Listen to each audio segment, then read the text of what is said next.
Oke, Assalamualaikum, selamat malam semua. Selamat datang kembali ke dalam kuliah kita pada malam hari ini. Kita sudah sampai kuliah ke-7 ya. Sekarang adalah sistem endokrin ya.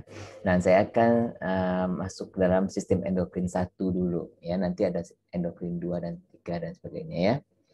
Jadi sistem endokrin dulu ya. Sistem endokrin adalah sistem kontrol dalam tubuh kita yang mempengaruhi aktivitas sel-sel dengan bantuan hormon-hormon.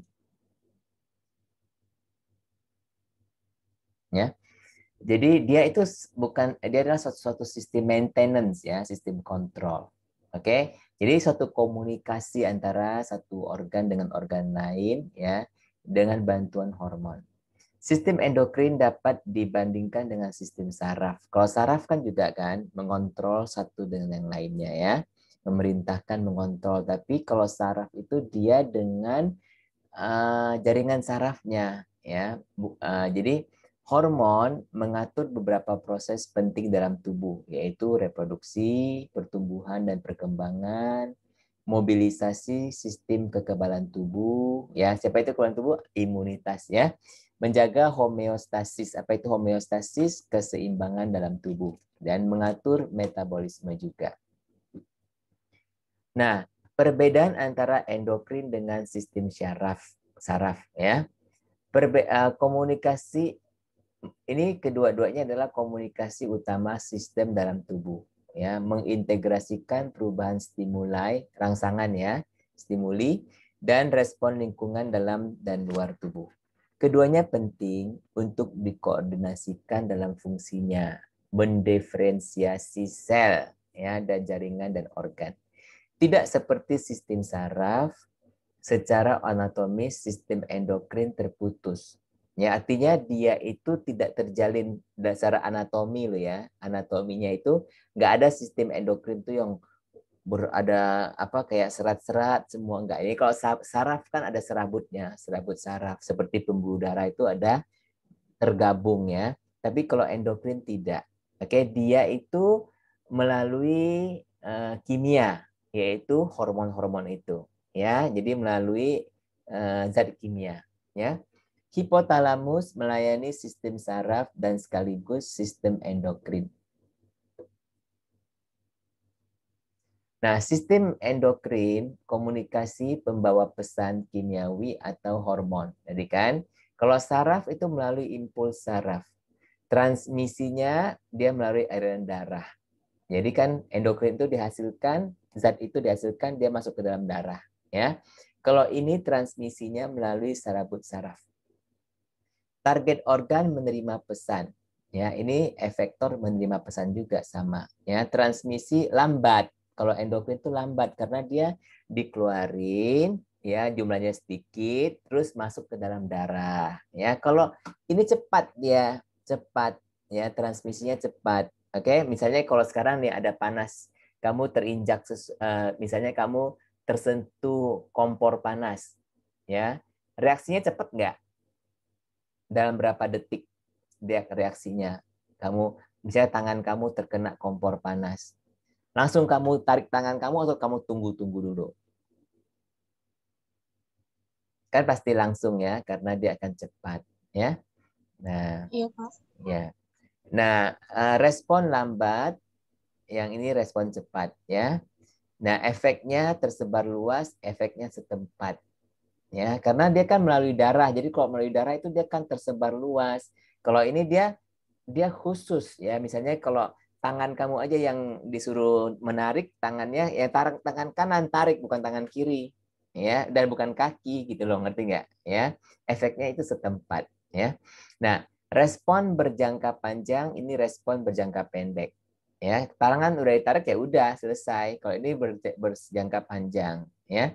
Nah, efeknya permanen dan irreversible. Sedangkan ini sistem saraf ini temporer, artinya tidak permanen ya, dan dia reversible ya. Nah, apa artinya reversible, irreversible? Kalau irreversible itu artinya bisa tidak kembali lagi ya. Ini kembali lagi. Ya, misalnya kalau ini tidak kembali lagi, kalau orang itu misalnya misalnya pertumbuhan Ya, kalau udah pertumbuhan, hormon apa? Pertumbuhan kan ada hormon pertumbuhan kan? Ya. Nah, kalau sudah bertumbuh, apa bisa jadi kecil lagi nggak kita?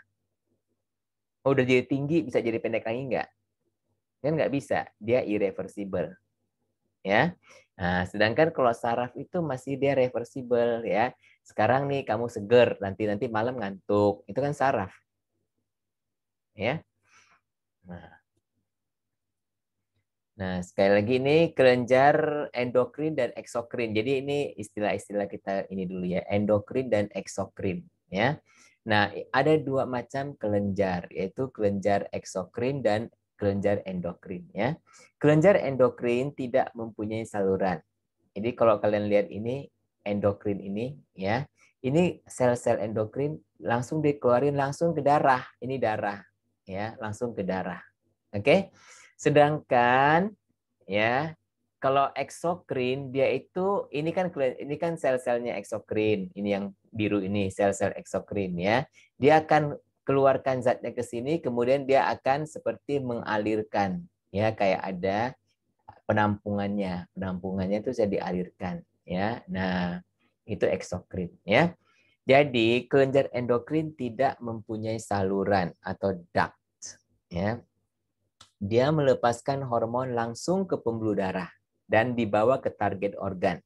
Contohnya adalah kelenjar tiroid. Tiroid ya.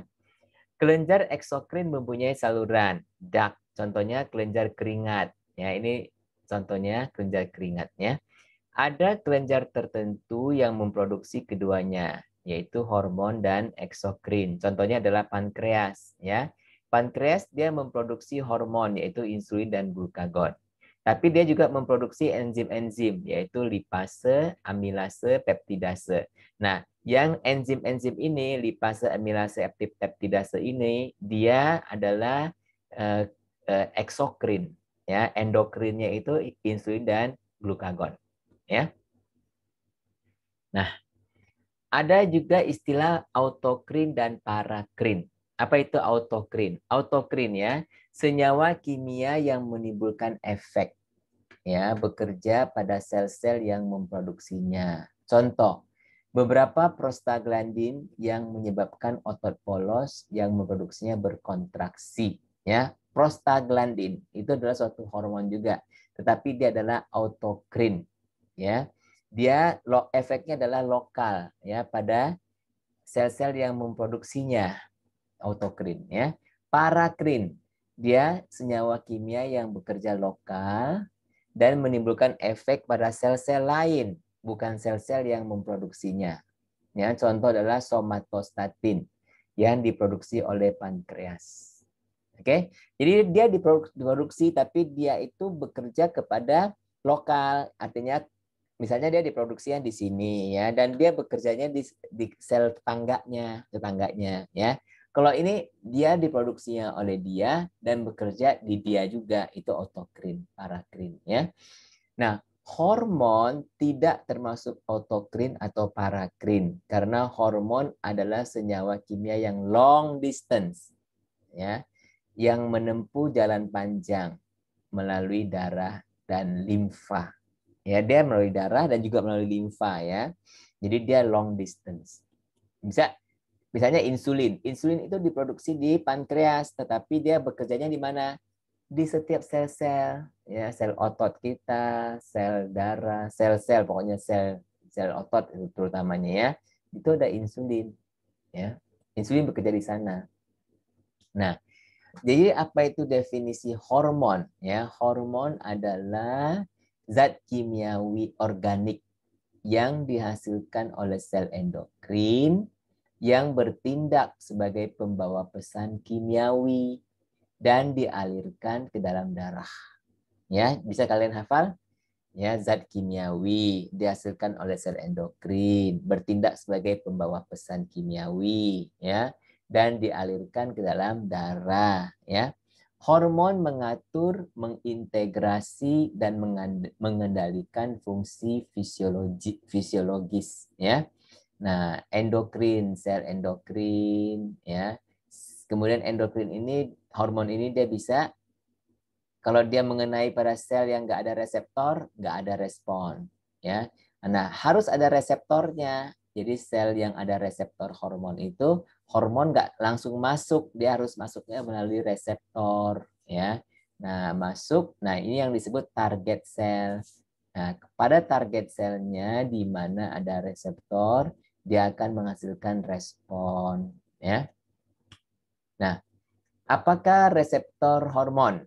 Nah, reseptor hormon pengikat hormon di sel target, ya. Apakah di permukaan sel atau di dalam sitoplasma atau nukleus sel target. Jadi reseptor itu bisa berada di permukaan sel, membran, ya, atau dalam sel sitoplasma. Di dalam sitoplasma bisa, ya, atau bahkan di dalam nukleus sel, ya. Nah, reseptor hanya mengikat hormon yang diperuntukkan baginya, ya, pasangannya aja. Ya, jadi dia adalah spesifik, ya. Tanpa ikatan reseptor dan hormon, hormon tidak dapat bekerja pada sel. Ya. Nah, apakah sel target? Sel target itu inilah target sel, ya. Sel target adalah sel yang berisi reseptor khusus bagi hormon khusus pasangannya, ya. Tugas sel target adalah mengikat hormon melalui reseptornya.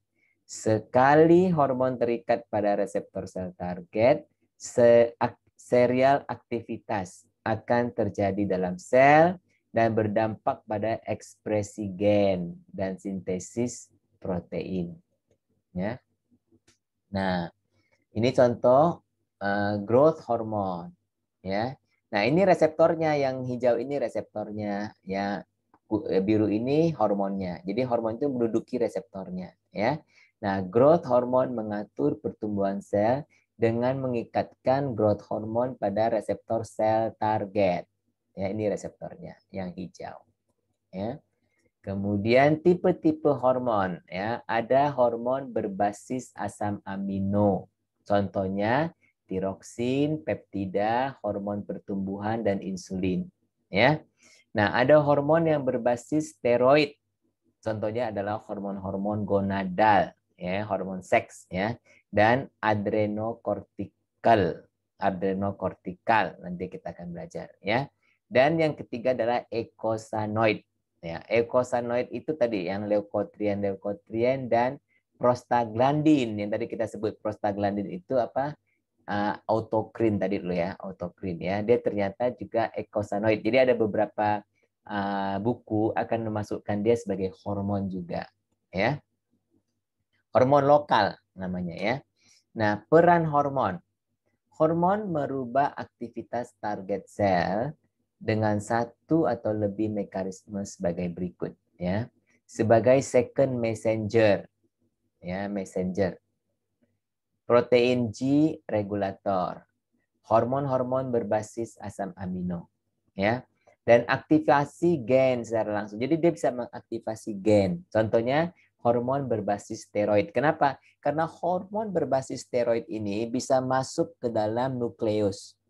Ya, karena dia bersifat steroid, berarti dia larut dalam lemak. Ya, jadi dia bisa masuk sampai ke inti sel nukleus. Nah, di inti sel itulah ada gen, ya, kromosomnya, gennya kan di sana, ya. Nah, respon yang detailnya tergantung pada dari tipe target sel, ya.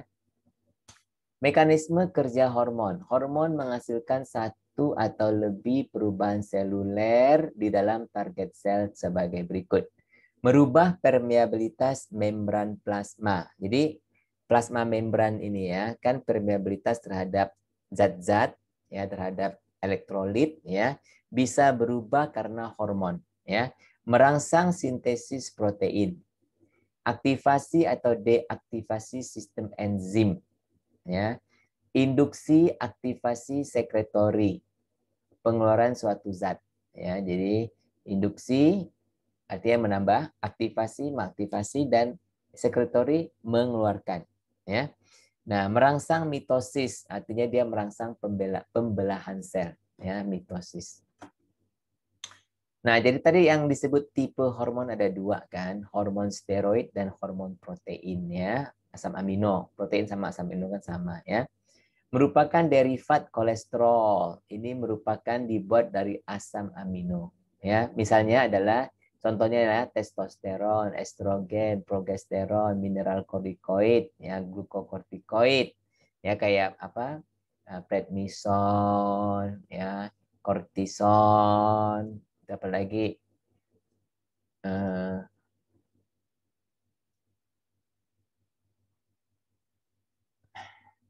aldosteron ya. Nah, steroid dapat melintasi membran plasma ini.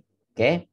Nah, contoh dari hormon protein, insulin, hipotalamus, signaling hormones. Hormon protein tidak dapat melintasi membran plasma karena dia larut dalam air. Ya, bukan dalam lemak. Nah, hormon peptida tadi itu yang sama dengan hormon asam amino tadi itu ya, hormon peptida ya. Mempunyai rantai asam amino. Seperti kebanyakan protein, hormon peptida disintesa pada ribosom ya dari retikulum endoplasma sel endokrin.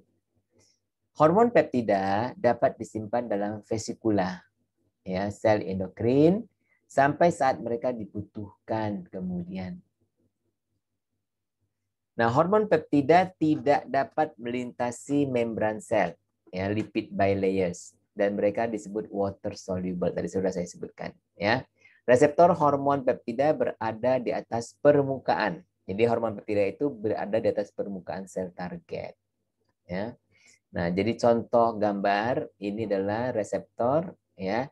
Nah, hormon peptida ini reseptornya ada di permukaan ya.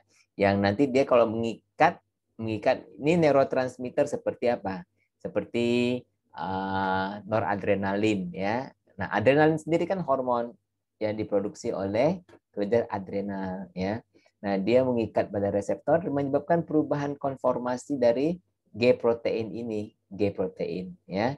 Ya, alfanya terpisah ya sehingga terbukalah channel ion ya, channel ion. Jadi ya channel ion terbuka, jadi ion bisa masuk dan keluar ya. Nah, hormon yang berbasis asam amino sebagai siklik AMP second messenger ya.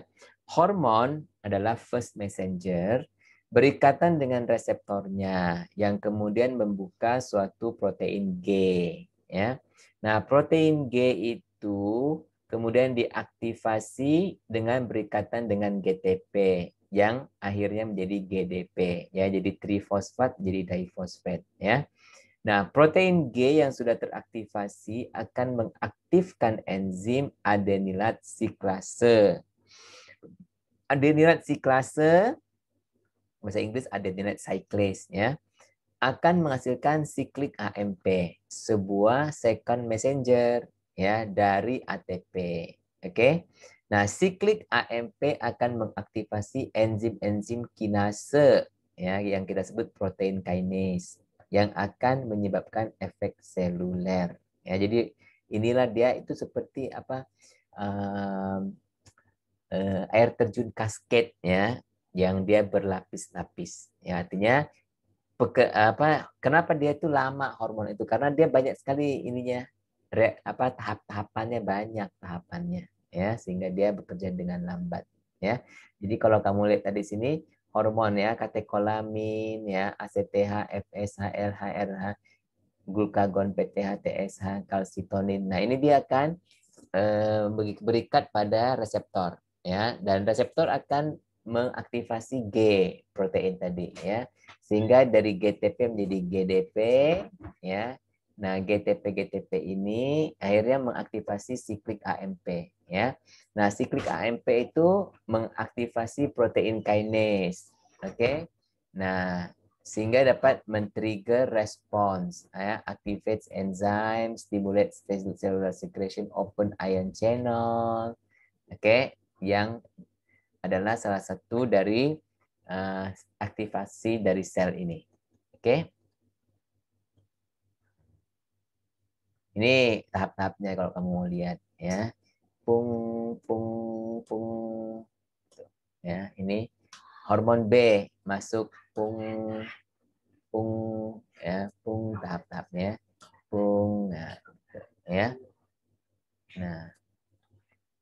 hormon berbasis asam amino, ya. Contoh adalah PIP kalsium, ya. Hormon berikatan dengan reseptor dan mengaktifasi protein G. Protein G mengikat dan mengaktifasi fosfolipase. Fosfolipase membelah fosfolipid PIP2, ya, disebut fosfatidil inositol fosfat, menjadi diasilglycerol, DAG, dan IP3. Keduanya adalah second messenger. Jadi second messenger itu tadi apa? Bisa siklik AMP, ya. Nah, ini DAG dan IP3 juga merupakan second messenger, ya. DAG akan mengaktifasi enzim-enzim kinase protein, ya. Sedangkan IP3, IP3 menyebabkan terlepasnya ion kalsium dari tempat penyimpanan. Oke, kalsium adalah third messenger, messenger yang ketiga, ya, yang akan mengubah respons seluler. Oke, contohnya ini. Nah, hormon mengikat, ya, contoh hormon ini adalah tiroid, ADH, GnRH, oksitosin, ya. Nah, dia mengikat, akhirnya terjadi ini, ya, pemisahan G protein itu, ya, yang tadinya ada berikatan dengan sini dia terpisah, ya. Kemudian dia mempengaruhi PIP2 di sini menjadi PIP IP3, ya. Nah, PIP2 itu menjadi DAG, deasilglycerol, dan IP3. Oke. Kemudian IP3 akan menyebabkan ini, ya. Dia second messenger kan. DAG juga second messenger, dia mengaktifasi protein kinase, ya, sampai teraktivasi protein kinase. Oke. Nah, dua-duanya nanti akan men-trigger pada respon pada target sel. Jadi dia akan mendekatkan pada target sel, yaitu di sini adalah kalsium, ya. Kalsium akan berikatan dengan kalmudulin, ya, menjadi kalsium kamudulin. Oke. Tadi adalah hormon yang berbasis protein, ya. Sekarang hormon yang berbasis steroid. Hormon steroid dihasilkan oleh gonad dan korteks adrenal, ya. Hormon tiroid bukan steroid, namun untuk menyederhanakannya dikategorikan sebagai steroid. Padahal dia bukan steroid, ya. Hormon steroid dibuat dari kolesterol dalam retikulum endoplasmik halus, ya, dan mitokondria, sel endokrin. Oke, contohnya ini, ya, saya nggak kelihatan.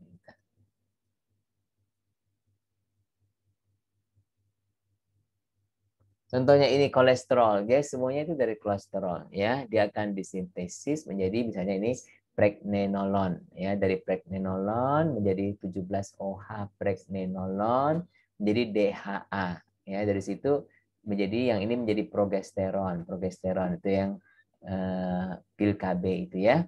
Nah, DHA menjadi androstenedion, kemudian menjadi testosteron.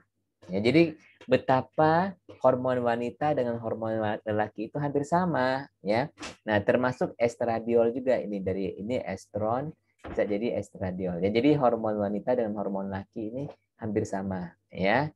Oleh karena itu kenapa, ya, pada wanita juga bisa jadi kumis gitu kan. Nah, hormon steroid, ya, hormon steroid tidak dapat disimpan dalam vesikula, dalam sel endokrin yang menghasilkannya, ya. Begitu hormon steroid dihasilkan, mereka disebarkan keluar sel endokrin dan masuk aliran darah. Hormon steroid larut dalam lipid dan reseptornya berlokasi dalam sel targetnya. Ya, dia larut dalam lipid sehingga dia bisa masuk ke dalam sel, ya. Sehingga reseptornya itu nggak usah ada di permukaan sel. Reseptornya itu ada di reseptornya akan berada di dalam sel, ya. Nah, cara kerja hormon steroid, dia berdifusi ke dalam membran plasma dari sel target, ya, masuk ke dalam inti sel atau nukleus, berikatan dengan protein yang spesifik dalam nukleus, berikatan dengan tempat yang spesifik dengan DNA sel, ya, dan mengaktifasi gen yang menghasilkan sintesis protein baru, ya. Nah, contohnya ini, ya. Ini ada nggak? Ya, ini. hormon steroid ini ya, dia akan masuk steroid hormon ini ya. Jadi dia itu ini kan sitoplasma ya. Nah, dia itu nanti reseptornya ada di dalam sel. Nah, reseptor masuk ini reseptor kan, ini reseptornya ya. Sudah dia terikat, reseptor dengan hormon terikat ya. Nah, dia kemudian yang pasangan ini dia akan mempengaruhi apa namanya itu kromosom ya. Ini kromatin dalam kromosom. Jadi dia akan mempengaruhi ini.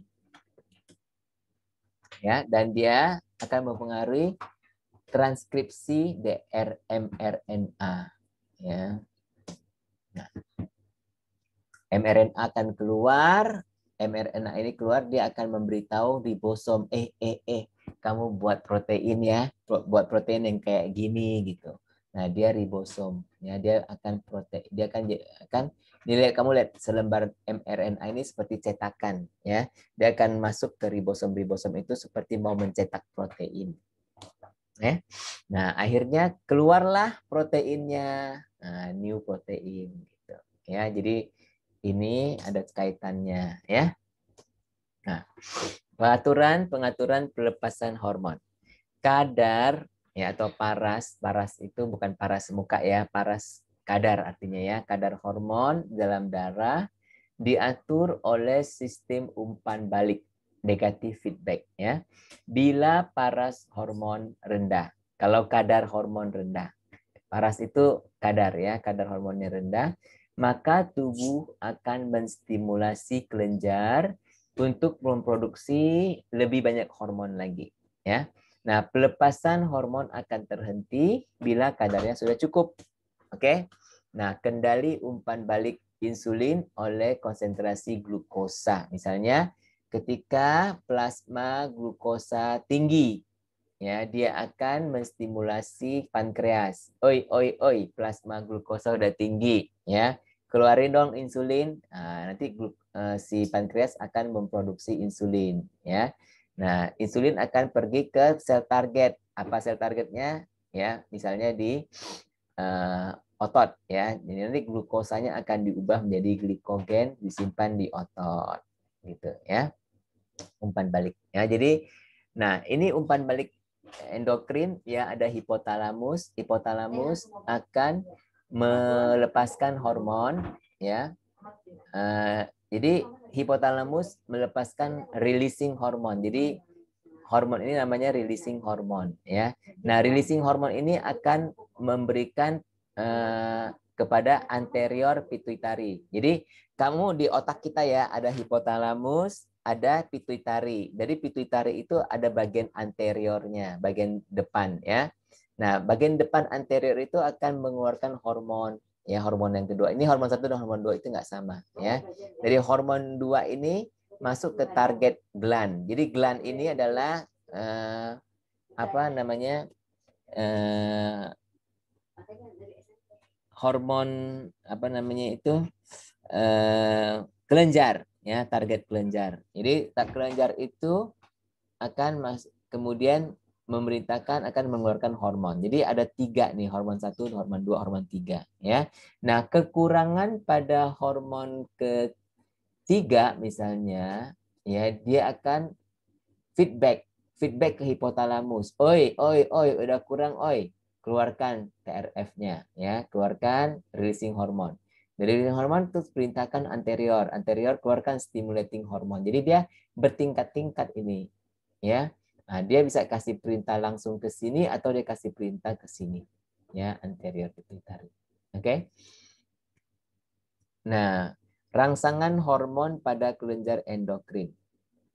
Nah, kelenjar-kelenjar endokrin dapat diaktifasi oleh hormon-hormon lain. Ya, jadi tadi itu ya, hormon ini perangsangan humoral cairan tubuh pada kelenjar endokrin.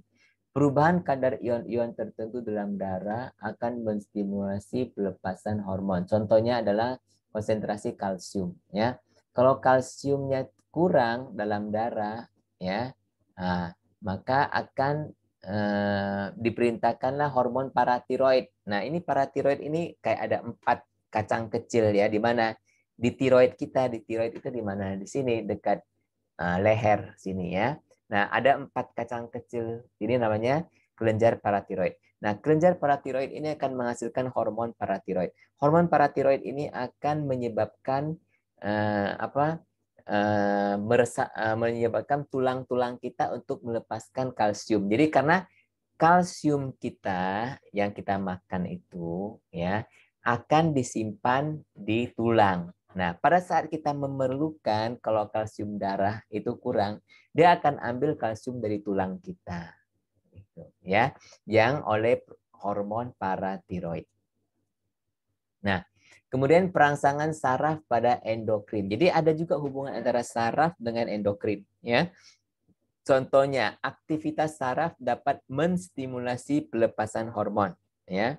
Nah, pada umumnya dikontrol oleh sistem saraf simpatetik. Contoh, kan saraf yang otonomik itu ada simpatetik, ada parasimpatetik, ya. Nah, yang ini yang simpatetik, ya, misalnya ini simpatetik ini, saraf ini, ya.